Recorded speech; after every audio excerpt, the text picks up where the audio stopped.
Beleza. Falando agora sobre banco de dados, tá? Por que só agora? Na verdade, não é só agora, né? Quando a gente criou máquinas virtuais, né, uma das coisas que poderiam ser feitas é justamente criar um servidor de banco de dados, tá? Você utilizando o Apache, o IS do Windows, tá? Enfim, N recursos, né, N possibilidades que a gente pode utilizar dentro dos sistemas operacionais.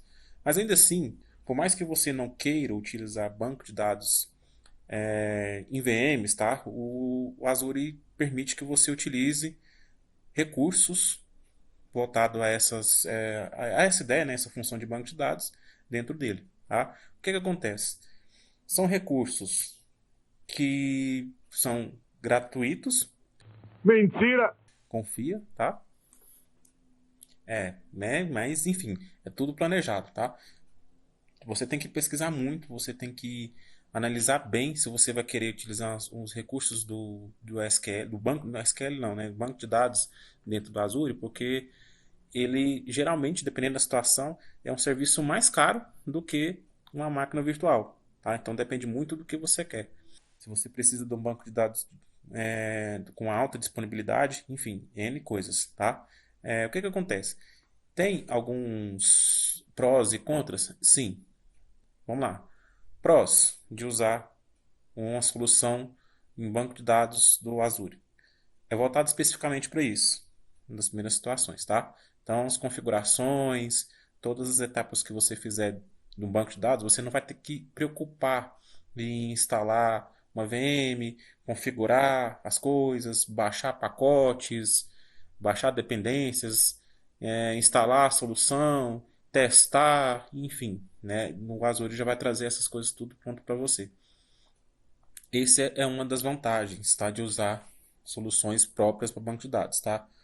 Outra situação, você também pode economizar, entre aspas, recursos, se você fosse utilizar uma VM, o que você utilizaria uma VM, você pode dedicar só ao banco, tá? Então, só preciso do banco de dados, preciso guardar algumas informações, comunicação, então o recurso que eu criaria no VM para subir uma aplicação e um banco de dados, vou deixar só para o banco, e a aplicação a gente vai ver mais na frente, né, sobre em outra parte. Então, pelos meus cálculos, né, pelas minhas análises, provavelmente vai economizar mais recursos. É uma ideia também, tá? Mas os contras.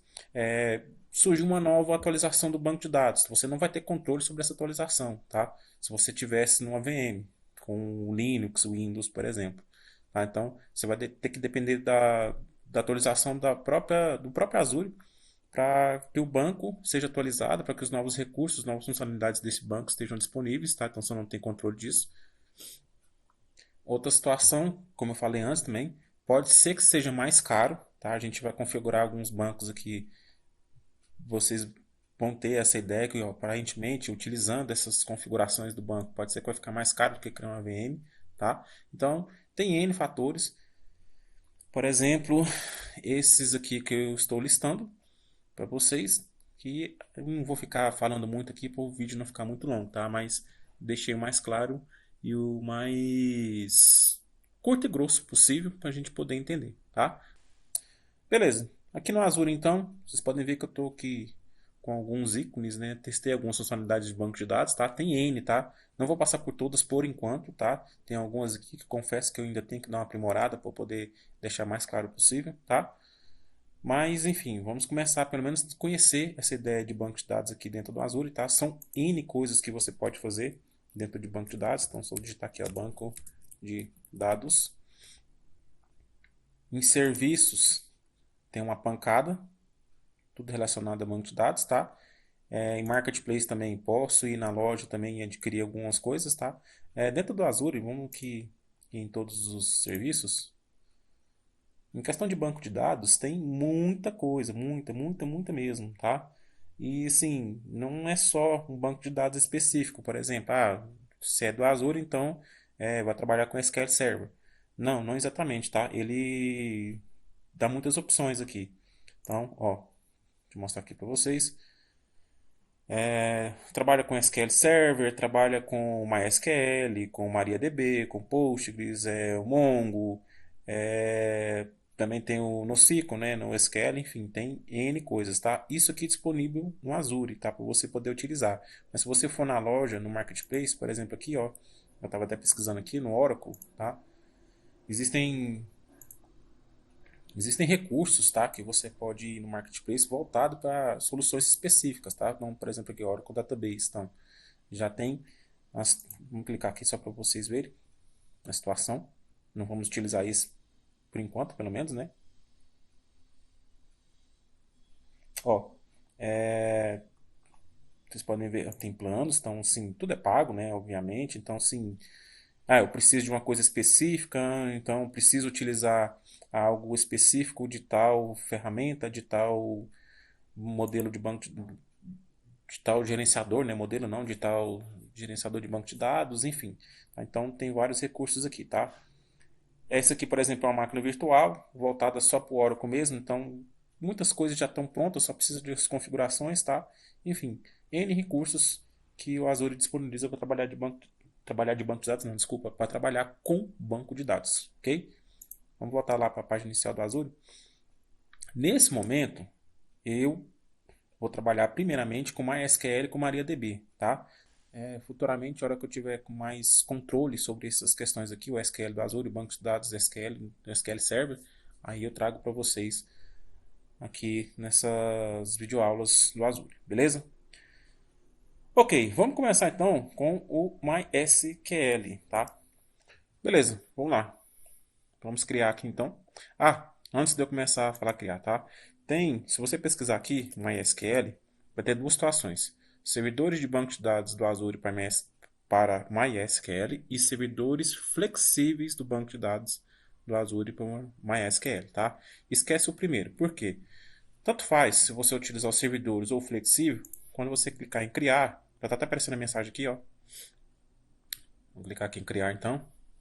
Beleza? Ó, já está até aparecendo aí, tá? Ó. Azure, database for MySQL, single service, scheduled for retirement by September, tal, tal, tal, tal, tal. Não entendi foi nada.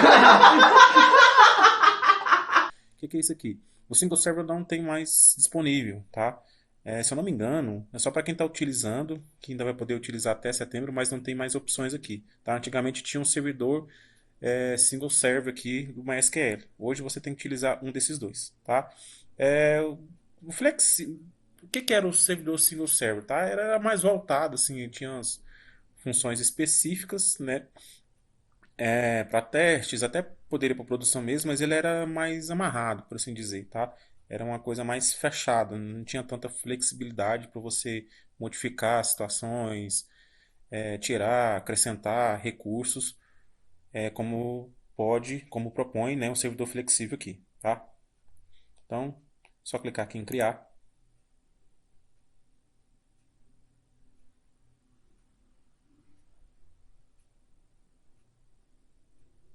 Beleza. Ó, já tá dando uma deixa para vocês aí, ó. Ó, o recado, ó. O recado, o recado. Vou cobrar. Então, não tem discussão. Seria uma boa ideia você utilizar a calculadora para fazer uma estimativa de custos aqui, tá? Aqui ele faz também uma estimativa, tá? Sempre lembrando, né? Depende muito, é uma variação do dólar, então pode ir para mais, para menos, né? Então não é 100%, mas dá para você ter uma ideia, tá? Uma projeção. Outra situação também, ele já deixa claro aqui, ó, nomes de servidor, método de conectividade, alta disponibilidade, né? Redundante da zona de redundância, backup, não pode ser alterados após a criação. Então isso aqui já escolha com cuidado na hora de fazer, tá? Para não ter problema. Mas vamos lá. Então. Primeira coisa aqui, para evitar confusão, tá? Eu vou criar um novo grupo de recursos aqui, porque na hora de excluir já exclui tudo. Em vez de excluir banco de dados, não sei o que, já exclui tudo e deixa tudo separado, tá? Então eu vou colocar aqui MySQL, RG.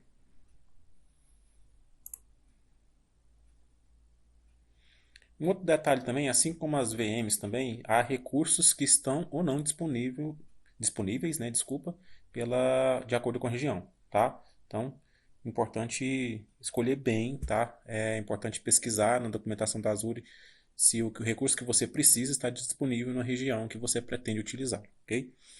Outra situação também, ó, MySQL.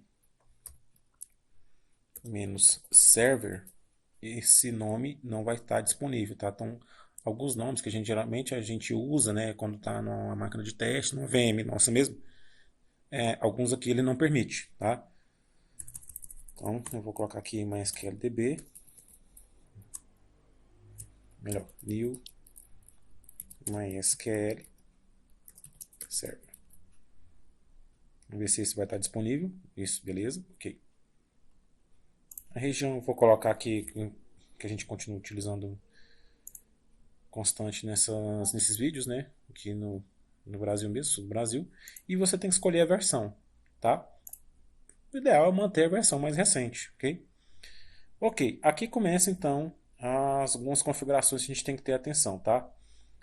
Ó, banco de dados para pequeno e médio porte, já podem ver que já aumentou aqui pra caramba o preço, né? Aqui também já está aumentando. Você pode escolher as configurações aqui em computação e armazenamento, tá? As configurações que você precisa. Então, se eu clicar aqui em configurar servidor, provavelmente isso aqui é o mínimo, tá? E é exatamente isso, ó. É o mínimo, standard. Um core, memória de 1 GB e no máximo 400 IOPS, tá? O que são esses IOPS, então? Vamos colocar aqui nas explicações. E vamos clicar aqui em saiba mais, tá? Isso aqui, dentro não só do Azure, tá? O IOPS vem do termo em inglês Input Output Operations per Second, tá? Então, operações de entrada e saída por segundo. O que é isso, então? É a capacidade que o dispositivo tem de processar entradas e saídas a cada segundo, tá? Quanto maior, melhor. Geralmente os dispositivos HD, SSD têm nas suas descrições o quanto ele suporta. Isso é importante para ver se você vai subir uma aplicação, por exemplo, e no banco de dados, para ver se ela está suportando o tanto de requisições que estão sendo mandadas para ela. Então, isso é importante calcular, tá? E os IOPS depende muito da configuração que você vai colocar no armazenamento, tá? Então, aqui, por exemplo, aqui, ó, aqui tem, deixa eu melhorar essa visão aqui. Aqui tem a tabela então de quanto que ele suporta de acordo com a configuração que você escolhe, beleza? Não vou mexer muito aqui não, tá? Na verdade eu vou diminuir o máximo que eu puder para cobrar menos, tá? Então é um core mesmo, ok. Tá, alta disponibilidade, vamos só salvar aqui, deixa eu ver se vai ter aqui. Tanto alta disponibilidade como o backup. Primeiro vamos falar do backup aqui.